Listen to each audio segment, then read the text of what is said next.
People say Route 66 is just an old highway now, a tourist thing. Neon signs, dusty diners, postcards. But if you've ever driven it late at night, really late, you know that road still remembers things. This happened in western Oklahoma about 3 years ago. I was driving cross-country alone, heading from Arizona back to Missouri. I didn't want highways. I wanted quiet. Space to think. So I took Route 66. It was just after midnight when my phone lost signal. No bars, no GPS, just darkness and the road stretching forever. That's when my radio turned on by itself. Not music, a voice. At first I thought it was static. Then I realized someone was talking. A man's voice. Calm, clear. He said, "Don't stop the car." I laughed it off. Old car, bad wiring. That's what I told myself. Then the voice said my name. I slammed the radio off. Silence.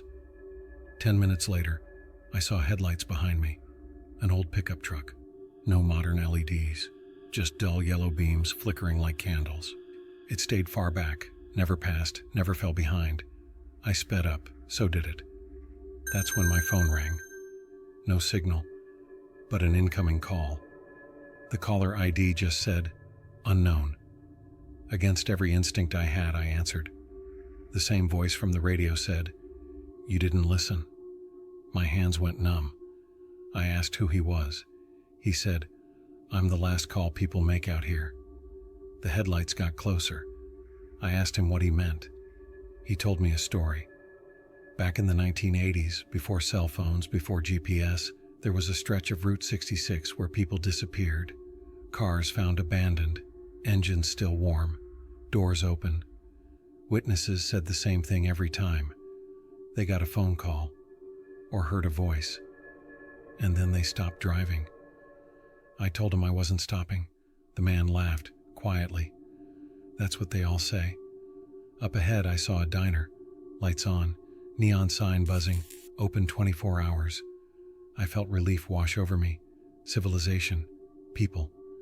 The voice on the phone screamed, "Do not pull in." I hung up. The truck behind me honked once, just once.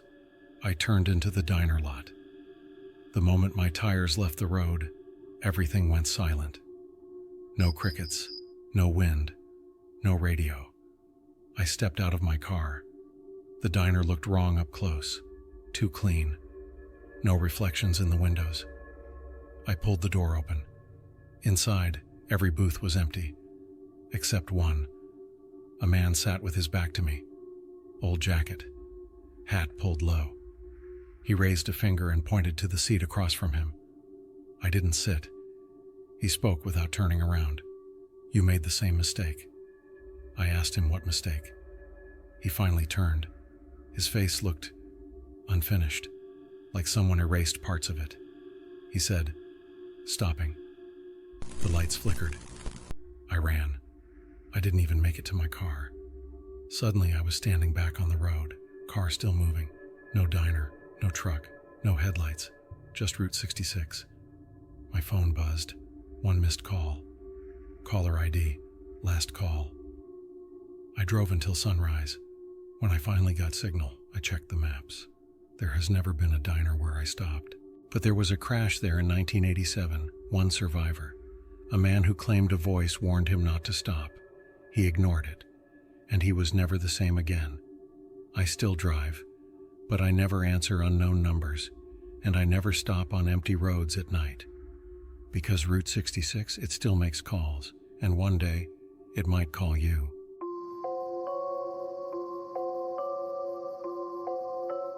People think the Nevada desert is empty, but empty doesn't mean unused. I learned that the hard way. 4 years ago, I was driving from Reno to Las Vegas overnight. I took the back highways to avoid traffic and kill time. Just long black roads cutting through desert that never seems to end. Around 1:40 in the morning, I passed a small green sign that read, "Rest area, 1 mile." I was tired. My eyes burned, so I was grateful. But a mile passed, then another. No rest area. I checked my mirrors. The road behind me was gone. Not dark. Gone. just flat desert where pavement should have been. My headlights couldn't find the road behind my car, only in front. I slowed down, heart pounding, and that's when my radio clicked on. A woman's voice whispered, "You missed your stop." I said nothing. I didn't even breathe. A few seconds later, a brown sign appeared in my headlights. "Rest area, now open." I pulled in.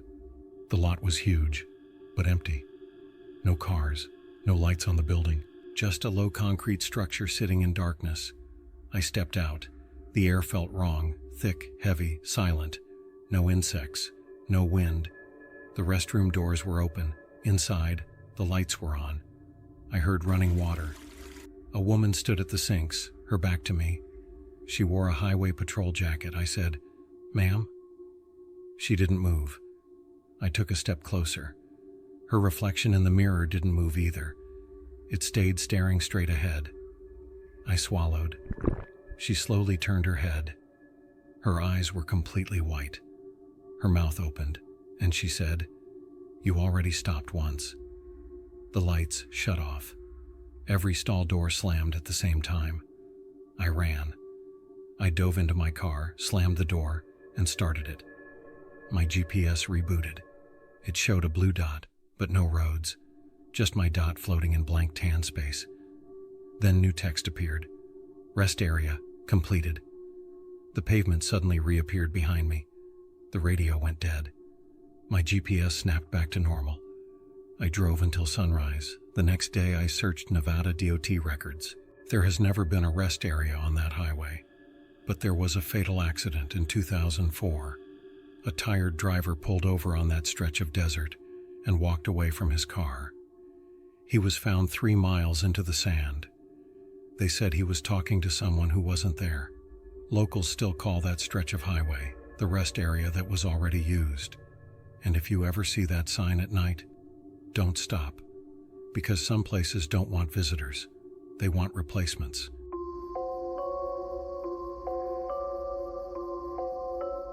People think West Virginia is just mountains, trees, and quiet towns. They don't tell you about the mile that isn't on any map.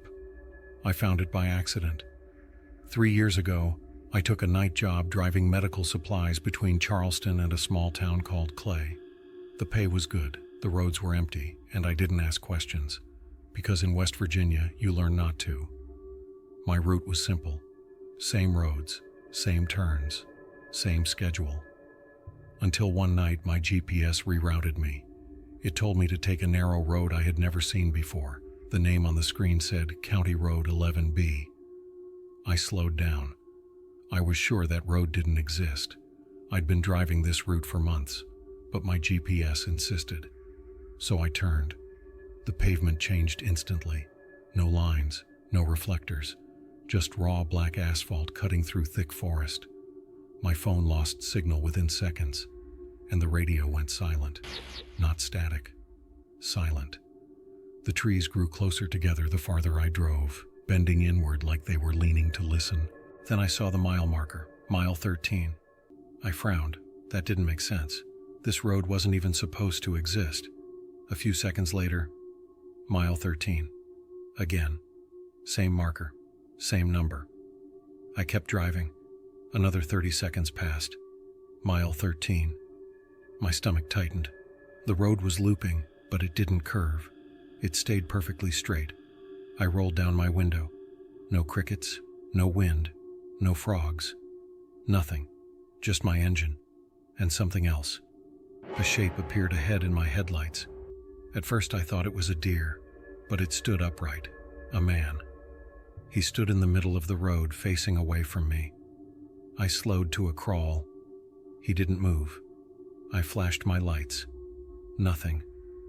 When I got close enough to see his clothes, my heart dropped. He was wearing the exact same company jacket as me, same logo, same name patch.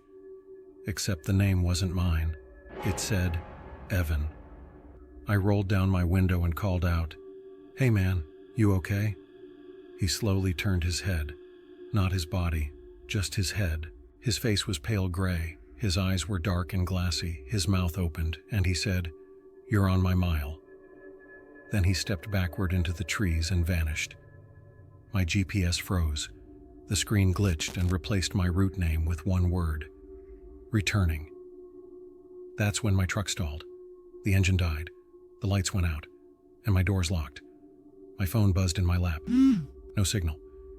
But a text came through. Unknown. You're early. My chest tightened. I typed, "Where am I?" The reply came instantly. "On mile 13. You'll understand soon." I started pounding on my door. That's when I saw headlights in my rearview mirror. A truck, same make, same model, same color. It slowly pulled up beside me. I could see the driver. It was me. Same face, same jacket, except his name patch said Evan. He rolled down his window.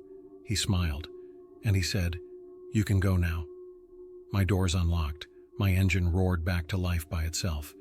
My GPS changed back to normal. No more County Road 11B, no more mile 13. Just my regular highway. I floored it and didn't look back. I quit that job the next morning. 2 weeks later, I searched online for County Road 11B. It doesn't exist. But I did find something else. A local news article from 1998. Delivery driver found dead on county back road. Name, Evan Miller. They never found the truck. The article said witnesses claimed his vehicle was seen driving without a driver on multiple nights, always near mile 13. And ever since then, drivers in that area sometimes report their GPS rerouting them to a road that isn't there. They call it the mile that replaces you. I still drive at night, but if my GPS ever says returning again, I'm not stopping, because somewhere in West Virginia, there's a mile of road that's missing its driver, and it might be waiting for you.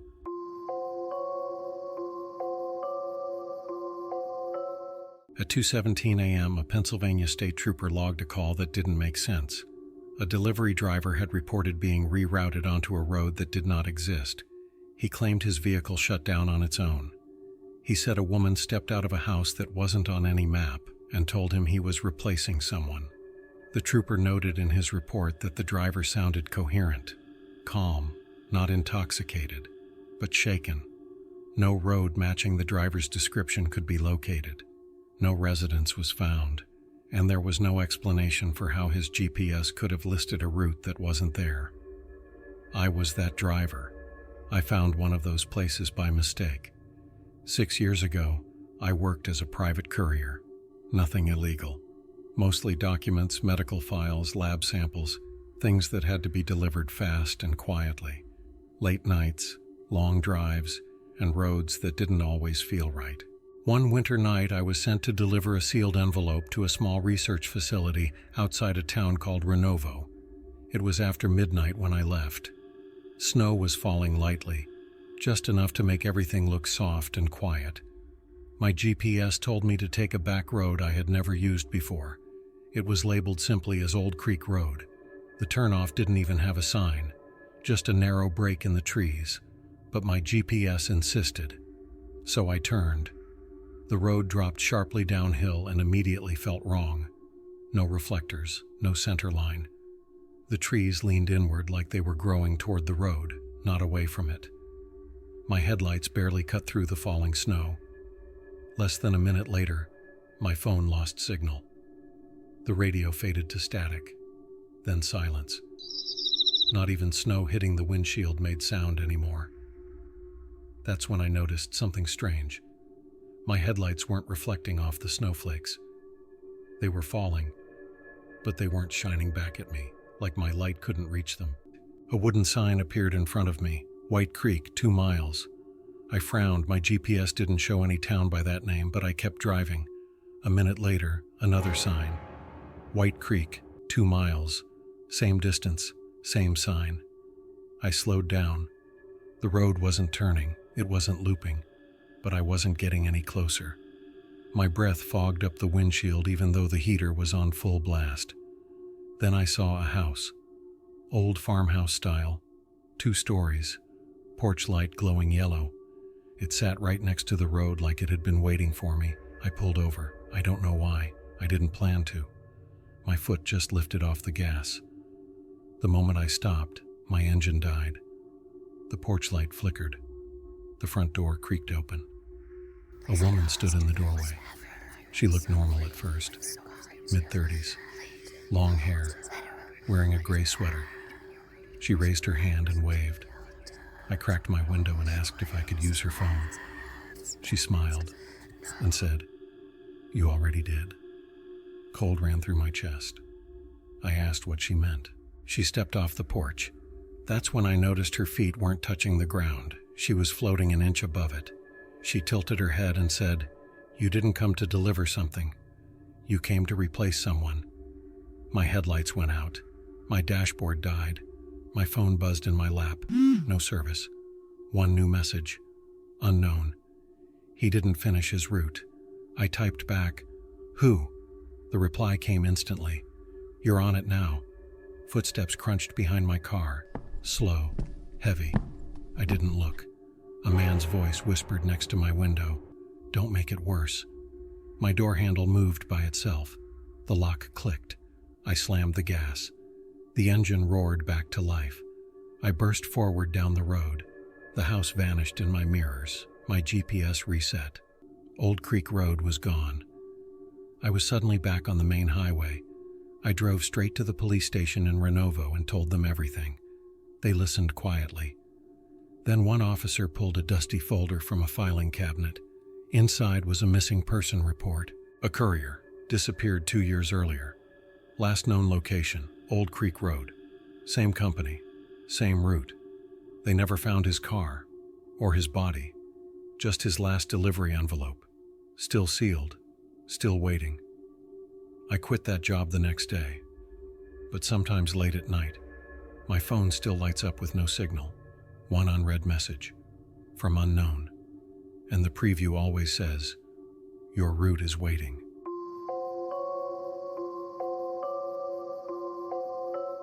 Caller reports hearing a child crying on a closed forestry road. Caller insists the child does not appear to be alive. Units dispatched at 12:41 a.m. They never found the child, but they found me. I was parked on a turnout just outside Lolo National Forest, hands shaking, staring at a road that didn't show up on any map. The crying had stopped by then, and I was trying to convince myself I hadn't imagined it. Earlier that night, I'd left Missoula late after helping a friend move. My phone was at 15%. I didn't want to drive all the way around the mountain, so I took an old forestry route I hadn't used since college. The gate that used to block it was gone. Just 2 broken hinges and a dirt road vanishing into black trees. I hesitated. Then I heard crying. A child. Soft at first, then louder. Somewhere up the road. I drove in. The trees swallowed my headlights. Pines leaned inward like they were trying to close the road behind me. My radio lost signal. My phone flickered between one bar and none. The crying drifted closer. Not ahead. Beside me. Like someone was walking through the woods at the same speed as my car. I rolled my window down and called out, "Hey, you okay?" The crying stopped instantly. Total silence. I kept driving. Then I saw him. A little boy standing on the road. He was barefoot, wearing pajamas. Too clean for being out there. His face was pale and his eyes were unfocused, like he wasn't really looking at me. I braked hard. My headlights washed over him. He didn't blink. He lifted his hand and pointed behind me, not at my car, at the road I'd just driven down, and he whispered, "You missed it." I asked what he meant. He said, "You were supposed to turn." Then he stepped backward into the trees and vanished. My GPS rebooted. A new route appeared, a narrow gray line that wasn't there before. No road name, just one word blinking, "Return." My engine sputtered. The fuel gauge dropped to empty even though I'd filled up earlier. My phone vibrated. Unknown. He's still waiting. I typed, "Who?" The reply came instantly. "You know who." I tried to turn around. My steering wheel locked. The GPS voice finally spoke. Not the normal one. A man's voice. Low, calm. "Proceed to the return point." The forest ahead opened into a clearing. In the center was a rusted sedan. Driver's door open, interior light still on. A man stood beside it. He looked tired, older than me. Same jacket I was wearing, same boots. He turned, and I realized he had my face, except his eyes were empty, like fogged glass. He smiled weakly and said, "I didn't hear him in time." My doors unlocked, my engine restarted by itself. The GPS cleared, the crying started again, this time behind me. I floored it. Branches slapped the side of my car. The road straightened, lights appeared, then pavement, then a real highway. I didn't stop until I reached town. Sheriff's deputies were already waiting. They asked if I'd heard the child. They said I was the third driver that month. They said the others didn't make it back. They won't tell me what they found in the woods. But sometimes, just after midnight, my phone lights up with no signal. One unread message. Unknown. He's still waiting. And somewhere out in Montana, there's a road that wants you to turn back, because something out there needs someone to hear him in time.